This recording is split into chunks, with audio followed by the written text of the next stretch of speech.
Oi, gente, tudo bem? Meu nome é Ana Clara, eu sou estudante de medicina e hoje o assunto vai ser estudos epidemiológicos, né? Mas no caso esse aqui vai ser específicos. O caso de controle, por um momento, fugiu na minha mente. E assim, o caso de controle, não liga pela bagunça ali atrás não, tá? Ele é um estudo em que a gente viu que o estudo de coorte era o quê? Iniciava com a exposição e queria saber o desfecho. O caso de controle já é o contrário. Ele vai iniciar com o desfecho e ele quer estudar a exposição, basicamente, em si. Olha só, Calma. Então, olha só. Nessa modalidade de investigação, parte-se, então, a direção à causa. Então, por exemplo, a gente procurar saber se existe associação entre exposição ao celular ou a transtornos psiquiátricos. Vai pegar dois grupos, um grupo que tem pessoas com transtornos psiquiátricos e o grupo sem transtornos psiquiátricos, e vai verificar nos dois grupos onde existe maior exposição ao celular. Então, assim, tá vendo onde já começou com um desfecho em si.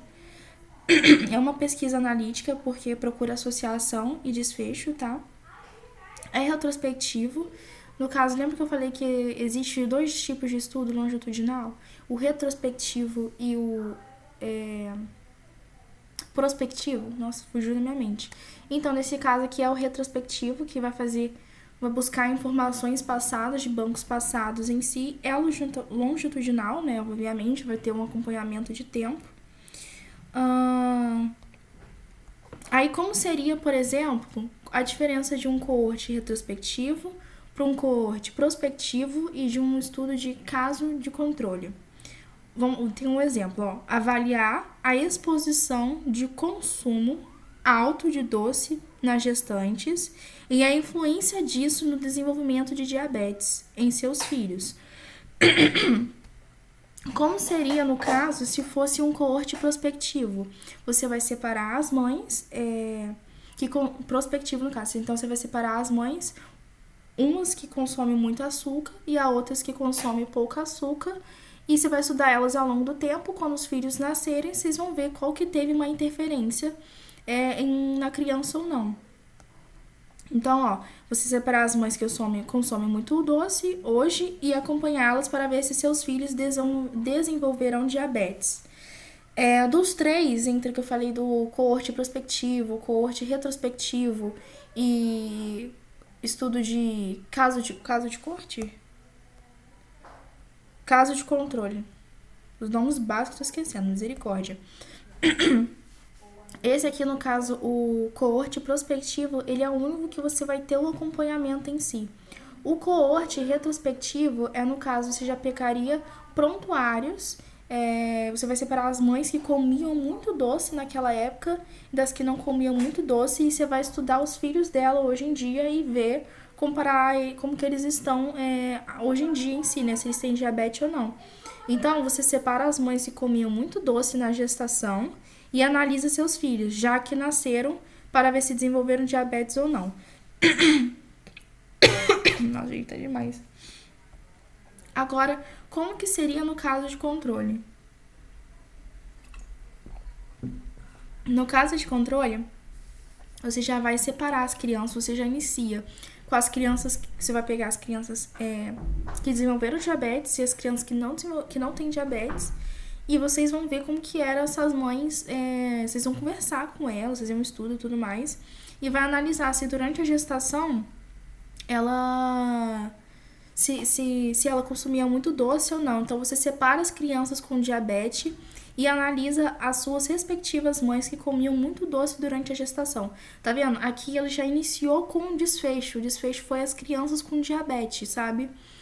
O grande problema aqui é que esse tipo de estudo, ele vai depender muito do viés, acho que de memória, né, que a gente havia citado. Na verdade, que é o viés de informação em si. Que é justamente que depende muito da memória da paciente. Se ela lembra o quanto de doce que ela ingeria, né, essas coisas. Vai depender muito da memória do paciente, então isso acaba influenciando no estudo. Aqui, a gente viu que no estudo de coorte era incidência acumulativa, Era a incidência cumulativa que a gente tinha, que tinha o risco relativo, que tinha o risco absoluto.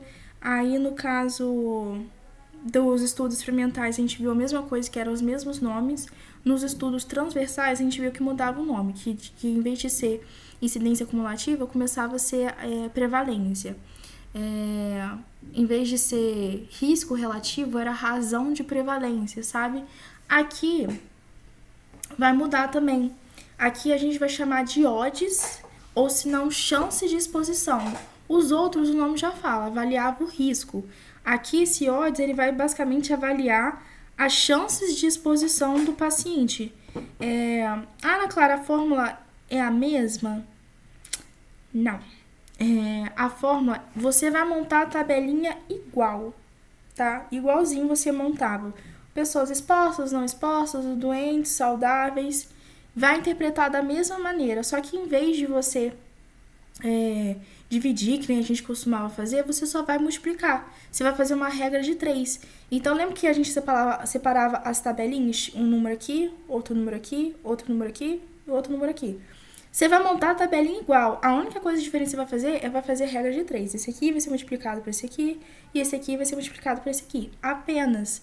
Aí, vai dar o resultado lá, você vai pegar o valor de cima, o valor do primeiro, né, da parte de cima que você multiplicou, primeira parte, e dividir pro outro. Então, tipo assim, suponha A, B, C, D. Vai fazer A vezes D e vai fazer B vezes C.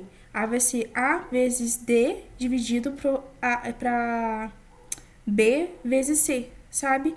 Aí esse resultado que é o valor de odds. E esse valor de odds, ele vai se aplicar do mesmo jeito para o risco relativo. Então, assim, se for igual a 1, tem associação. Se for menor que 1, é fator de proteção. Se for maior que 1, é fator de risco em si.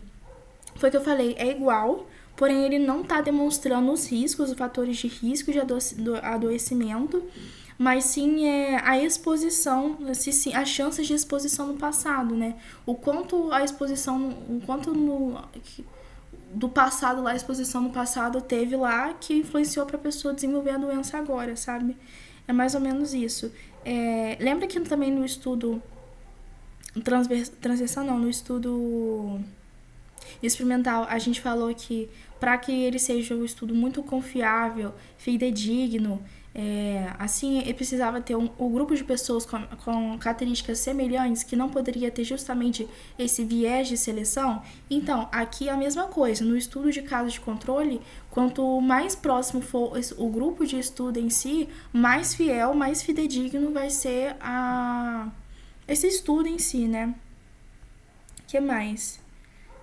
Aí, aqui existe 2 tipos de viés, né, que seria o viés de informação, que é o paciente, depende muito da memória do paciente, e o viés de seleção. Se você selecionar grupos diferentes, vai influenciar muito no estilo da pesquisa em si. Estudo de caso de controle também é isso, é muito curtinho. Qualquer dúvida, deixa nos comentários, tá? Minto, vamos fazer uma questão? Quer ver? Eu tinha pegado uma questão aqui pra gente fazer, ó. Seguinte... Cadê? Olha, um estudo, caso controle, avaliou a associação entre a exposição à poluição e o desenvolvimento de asma. A primeira pergunta que a gente tem que fazer é qual que é a exposição e qual que é o desfecho. O desfecho aqui é o desenvolvimento de asma, que é o final. E qual seria então a exposição? A exposição à poluição, né? O nome já fala. Foram incluídos então 200 pacientes com asma e 200 indivíduos sem asma, tá? Então, os doentes e os não doentes. Entre os pacientes com asma, 120 tinham alta exposição à poluição e 80 não tinham. Entre os indivíduos sem asma, 100 tinha alta exposição à poluição e 100 também não tinha a exposição à poluição. Aí a pergunta é, calcule o odds de ratio, né, que seria o odds mesmo, ou se não o OR, e interprete se existe associação, qual que é o fator, se é tipo assim, se é fator de risco ou proteção e qual a intensidade. Aí pausa aí, fazem que eu vou falar agora a resposta, tá bom? Então vamos lá. A resposta do cálculo como ficaria? Ficaria 120 vezes 100 dividido para 100 vezes 80. Fazendo isso e dividindo tudo certinho, vai dar que o odds é 1,5. Se é 1,5, é maior que 1,5. Então, existe associação e é um fator de risco, tá? Mas assim, é mais fator de risco em si, né? Basicamente isso. Qualquer dúvida, agora sim acabou, deixa nos comentários que eu tentarei responder. Um beijo e até a próxima.